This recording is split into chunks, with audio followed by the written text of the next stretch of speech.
أعزائي المشاهدين، أهلا وسهلا بحضراتكم معنا في حلقة جديدة من برنامجكم برنامج مصري جريء.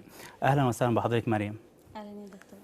أهلا وسهلا بحضرتك دكتورة مرزوقة. اهلا وسهلا بحضرتك دكتور. طبعا كتير من السادة المشاهدين بيواجهوا مشاكل صحية ومعظمها بيكون في آلام المفاصل وفي الروماتيزم والحمد لله يعني احنا دلوقتي الامراض بقت كتير وشائعه، فعشان كده وسائل العلاج بقت متنوعه، والعالم والانترنت طبعا بقى مخلي كل الناس متفتحه اكتر واكتر. فدلوقتي بنشوف طب بديل وطب تكميلي، وبنشوف اساليب علاجيه باليد وبالاجهزه وبالادوات، غير خالص زمان كان كله مثلا من خلال الادويه فقط يعني. فالنهارده موضوعنا ان شاء الله يكون موضوع طبي رياضي مفيد جدا ومميز لكل الساده المشاهدين. طبعا في البدايه برحب بحضرتك، وان شاء الله كل الساده المشاهدين يستفيدوا النهارده من المعلومات ومن خبرات حضرتك في المجال يعني. في البدايه بس عايز اعرف او اعرف الساده المشاهدين ايه هو التاهيل الشامل. بسم الله الرحمن الرحيم. مبدئيا كده التأهيل الشامل ده تأهيل جسدي كامل. ايه تعريف التأهيل الشامل؟ عندنا هنا في مصر بنقول التدليك والمساج، وفي اي مكان تمام. التدليك والمساج ده علم واسع جدا، مش مفروض ان احنا نسخف منه او نسخر منه، بالعكس العلم ده مفروض يتدرس، خصوصا ان العلم ده او الطب ده اساسا اثبت جدارات كبيره جدا في علاج تليف الانسجه، الالتهاب المفصلي، علاج الروماتيد، علاج تشوهات العمود الفقري.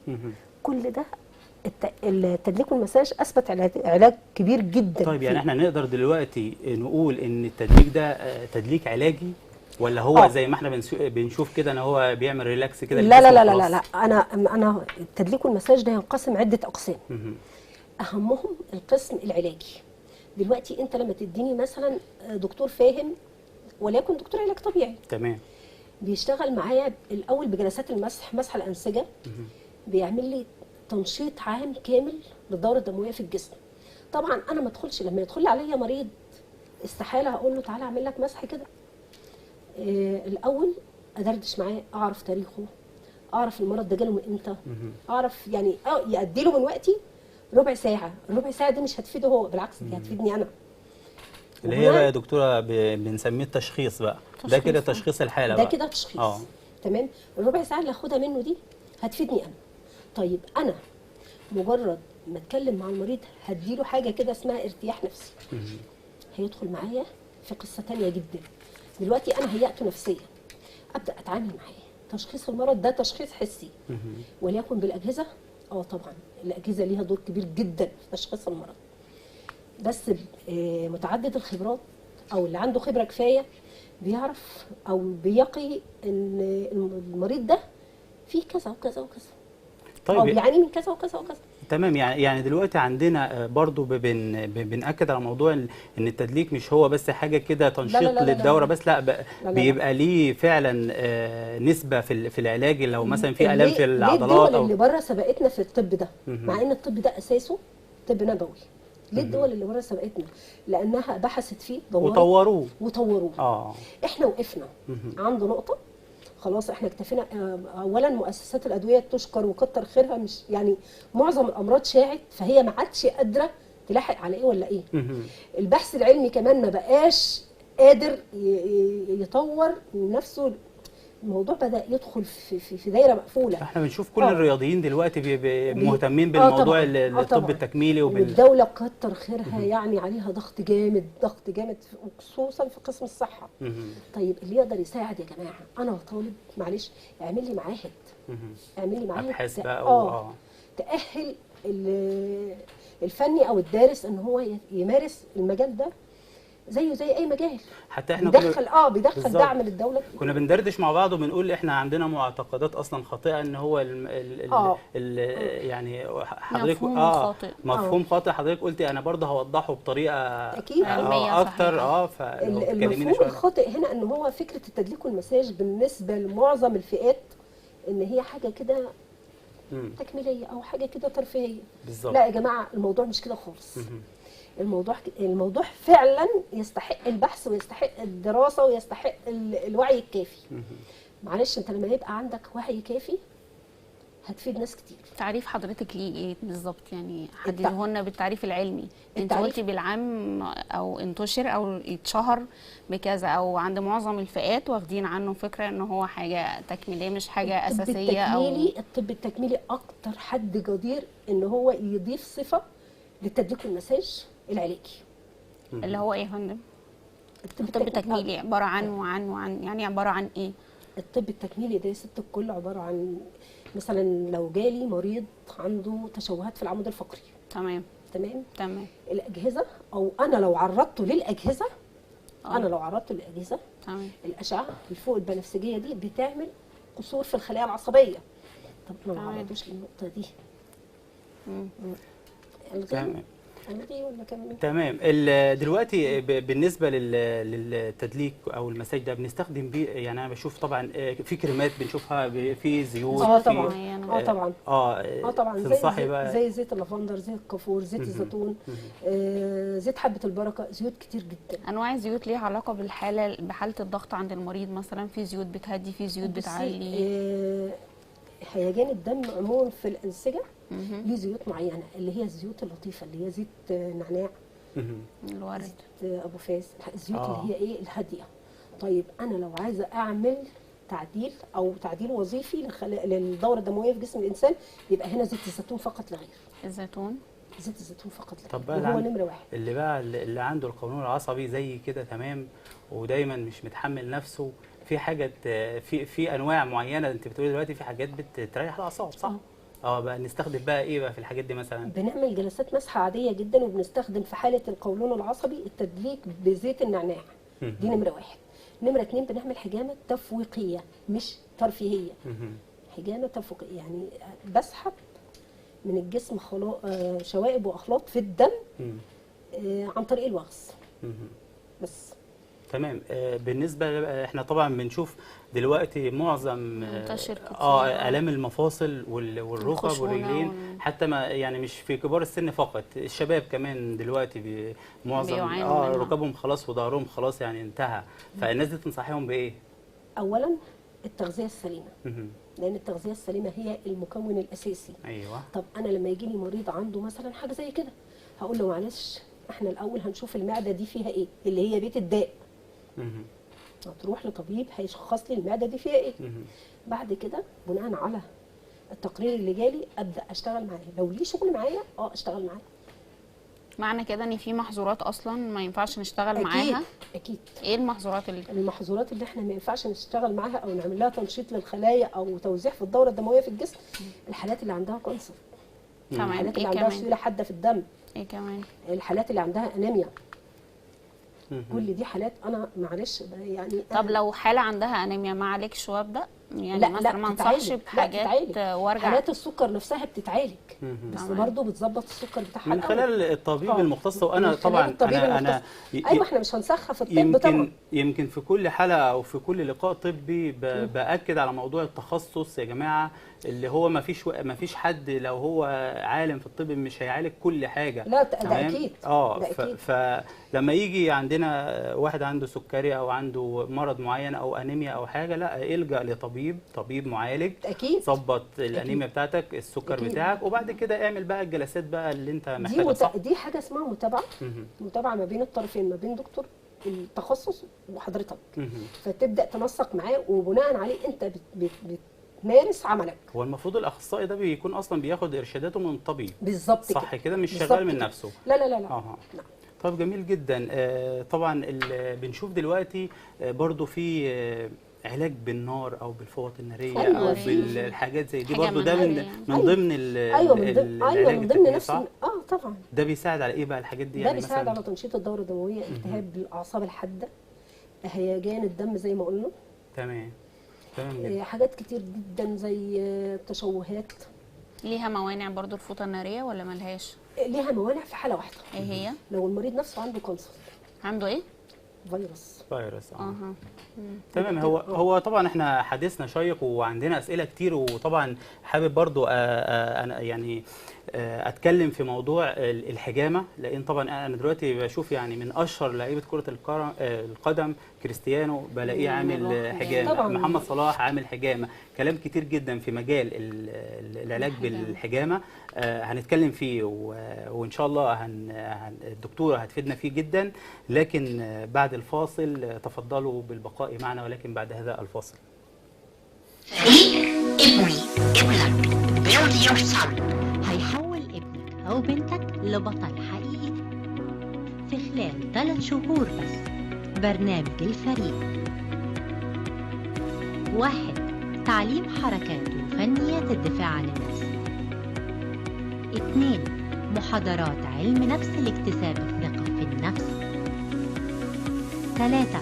تعليم أفضل مهارات الفنون القتالية. 4. وصوله للوزن المثالي. 5. عمل نظام غذائي صحي. 6. كشف طبي كامل. 7. تعليم القيادة والسباحة لاستكمال مرحلة الثقة بالنفس. 8. تعليم حركات الأيروبكس والجمباز لرفع معدل اللياقة البدنية. 9. محاضرات وتدريبات مكثفة في الجيم لتقوية جميع عضلات الجسم. 10. تدريبات ومهارات رياضة الملاكمة التايلاندية والكيك بوكسينج للدفاع عن النفس وزيادة الثقة. كل ده تحت إشراف نخبة من أفضل المتخصصين، وعلى رأسهم الدكتور عمرو محروس، المدرب الدولي للفنون القتالية ورئيس المؤسسة الدولية للتدريب وعضو نقابة المهن الرياضية.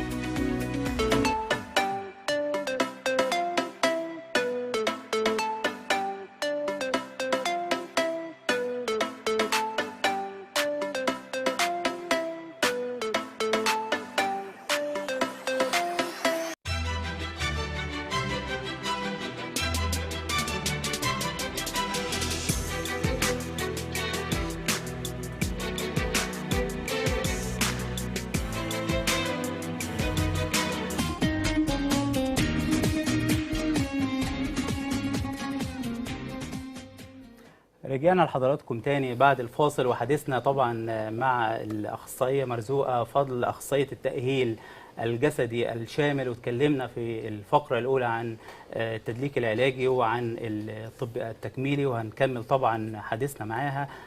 هنعرف من حضرتك طبعا كنا بنتكلم عن الحجامة وفوائدها، وبدأنا نشوف اهتمام غربي كبير جدا غيرنا احنا هنا، فعايزين نعرف برضو يعني هنعرف السادة المشاهدين في البداية كده فوائد الحجامة. الحجامة دي ثابتة عن النبي صلى الله عليه وسلم.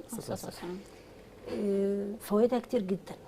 أولا بتخفف الضغط الجسدي والنفسي عن المريض، دي نمرة 1. نمرة 2، الرسول صلى الله عليه وسلم ثبت عنه حديث: إذا احتاج أحدكم بالدم فليحتجم. تمام.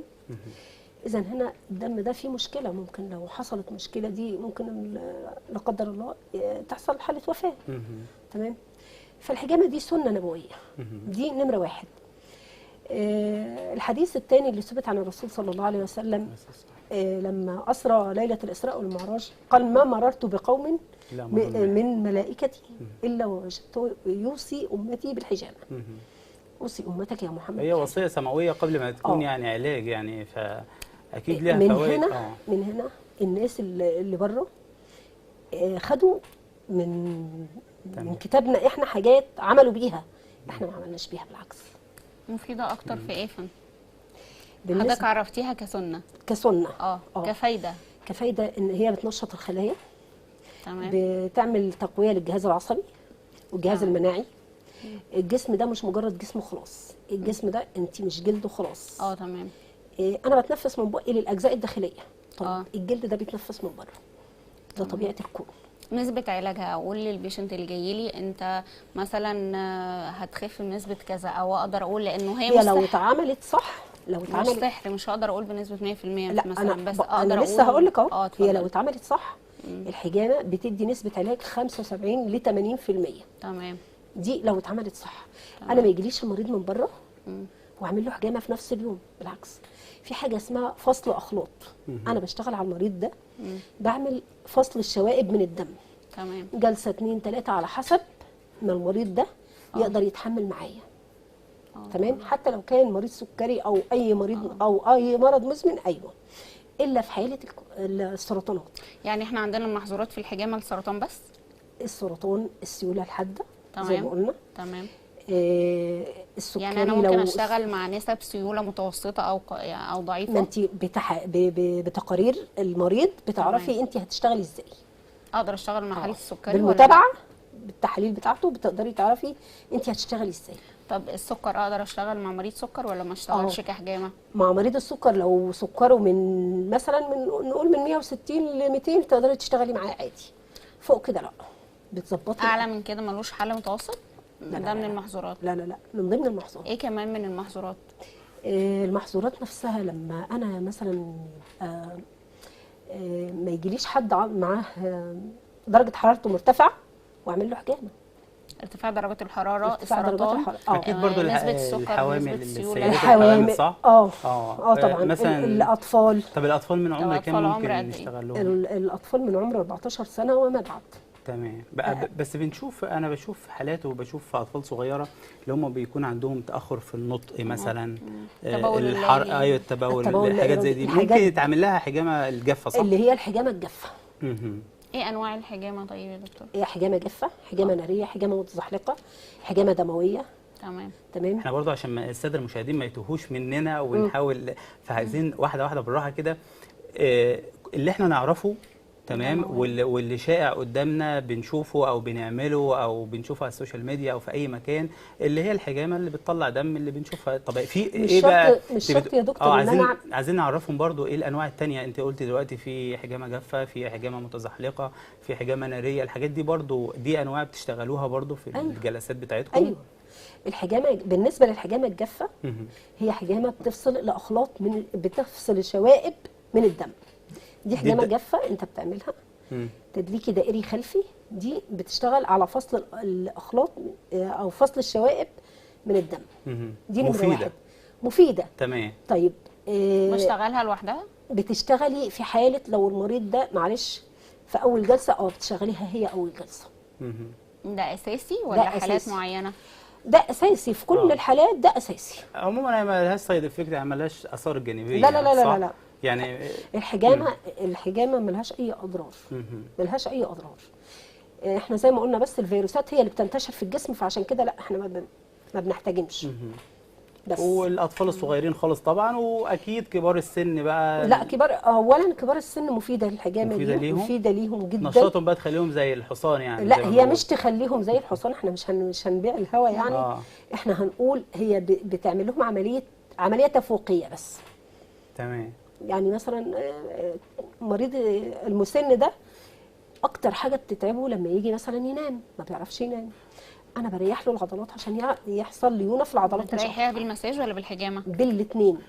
هو لو اضطر للحجامه اعملها. طالما احنا نزل فيها يعني وصيه من السماء والرسول صلى الله عليه وسلم اوصى بيها، فطبعا انا لازم ان انا اشجع الساده المشاهدين وطبعا ادلهم انهم يعملوا جلسات الحجامه صح كده. تمام. انا اشير لحاجه واحده بس. اتفضل يا جماعه ده علم ولازم ناخد عنه فكره كويسه. بيجيب نتيجه. انا بس يعني انا بسالك اسئله انا عارف ردودها، بس لازم برضو اسمع انا هقول لحضرتك حاجه. مريض القلب ده بياخد ادويه القلب فتره قد ايه عشان يتحسن؟ مريض الكبد، تليفات الكبد نفس الكلام. ايا كان المرض لازم ياخد فتره يا جماعه. ان احنا نقدر نشتغل مع مريض لازم قلب؟ ياخد فتره. ايه؟ احنا نقدر نشتغل مع مريض قلب بالحجامه؟ نقدر. اه طب وفي حال لو عمل عمليه، في حال في تدخل جراحي؟ بصي في حاله التدخل الجراحي ما قبل الجراحه، يعني في الفتره اللي فيها الجراحه بعد الجراحه بسنه اشتغلي زي ما انت عايزه. قبل الجراحه لا. حتى للدعامات؟ حتى للدعامات. انت بتشتغلي على اعضاء خلفيه اللي هي العقد العصبيه. تمام. والعقد العصبيه دي مسؤوله عن الاجزاء الداخليه زي الكبد، الكلى، البنكرياس، الحاجات دي. تمام. فانت بتنشطي العضلات ورا، يعني كده او كده انت مش بتيجي لعضله القلب وتسحبي منها. تمام. بنشوف معظم اللي عاملين جلسات حجامه بنلاقيها على الظهر، يعني على الجزء بتاع الظهر ده اللي شائع. طب ليه يعني؟ في حاجه اسمها عقد عصبيه وكل عقده عصبيه مسؤوله عن جزء داخل الجسم. يعني ممكن نعمل في الظهر يحسن اي حاجه مثلا في الرجل في الراس، صح؟ على حسب الجهاز اللي انت عايزه يتحسن. يعني شغالين بخرايط وبطريقه علميه صحيحه، مش بالظبط عشوائي، ده اللي في انا مواضع عايز اوصل له اساسيه يعني. في الحجامه في الظهر ولا بنشتغل بشكل عشوائي؟ لا، في ده مواضع اساسيه لكل الامراض ولا بنشتغل على حسب الحاله؟ موانع اساسيه ازاي؟ مواضع. ايوه طبعا. خريطه الظهر دي معروفه، السي 7 وتيجي تحت. تمام ماشي، دول اهم كاسين. تمام. العقد العصبيه دي على حسب المرض نفسه. لما يجي لي حد عنده تليف في الكبد، انا بشتغل على العضله دي من ورا، من الامام للخلف، واظبطها. لما يجي لي معلش ايه؟ لو حد عنده تليف كبدي، تمام، خدي بالك ان التليف ده بيقلب لفيروسات بعد كده. يعني احنا اصلا ينفع نشتغل مع التليف الكبدي بالحجامه لو في البدايه؟ لو في البدايه، لو الموضوع بدائي، بعمله المواضع بتاع التليف الكبدي ولا بعمل فيه مواضع اساسيه لكل لا، في مواضع محتاج؟ اساسيه ليه. في مواضع اساسيه ليه. تمام.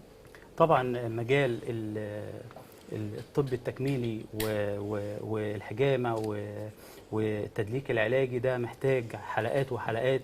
يمكن الوقت عدى مع حضرتك، لكن استفدنا كتير جدا، وان شاء الله محتاجينك توعدينا بحلقات متواصله. والله ربنا ييسر الامر ان شاء الله، لو امكن هيبقى في سلسله حلقات. لا، لو حابه توجهي كلمه برضو للساده المشاهدين توصيهم بالطب التكميلي وبالحجامه الكامله. انا هقول للساده المشاهدين يا جماعه، احنا مش هنسخف الطب اساسا. لا، احنا لازم نستشير طبيب في مهنته. يعني ما يجيليش مثلا حد عنده قلب تعالي اعملي لي حجامه. طبعا. تمام. لا، هي الحجامه حاجه كويسه، بس الحجامه معظمها بتشتغل عشان خاطر الغضاريف، التهابات الاعصاب، التهابات الانسجه. تمام. ما يجيليش حد مثلا معاه مغص كلوي هعمل له حجامه. احنا سعدنا بحضرتك جدا جدا، وطبعا ان شاء الله ننتظرك في حلقات قادمه يعني. واتمنى الساده المشاهدين يكونوا استفادوا من حلقه النهارده، وبشكرك يا مريم. كنت ضيف لذيذ معانا النهارده يعني. كان المفروض ان انا ابدا الحلقه بعزاء لاهلنا في فلسطين. طبعا كل العزاء وكل المساواه ليهم وكل الدعم. طبعا كلنا متاثرين وكلنا شايفين. انا مش عايز اتكلم كتير، بس بنعزيكم، وربنا ينصر الاسلام ويعز المسلمين. لما بتكلم عن فلسطين ما بقولش قطاع غزه او الضفه الغربيه، او بتكلم عن منطقه معينه، لان انا دارس كويس القضيه الفلسطينيه وعارف الفصائل الموجوده وعارف توجهاتهم وعارف كل حاجه. لا، انا بتكلم عن الشعب الفلسطيني المسكين زي ما بيقولوا، بعيدا عن الصراعات وعن الحروب وعن الجماعات وعن التطرف وعن كل شيء يعني. ما فيش أي دولة أو أي حد يقبل بموت طفل صغير أو سيدة أو منزل يتهدى على اللي فيه، زي ما احنا بنشوف بقالنا كام يوم. يمكن احنا كشعب مش بإيدينا حاجة نعملها غير اننا ندعي لهم يعني ربنا يا رب ينصرهم على الكيان الصهيوني الغاشم. أعزائي المشاهدين، يا رب تكون حلقتنا خفيفة على حضراتكم. ألقاكم الأسبوع القادم، والسلام عليكم ورحمة الله وبركاته.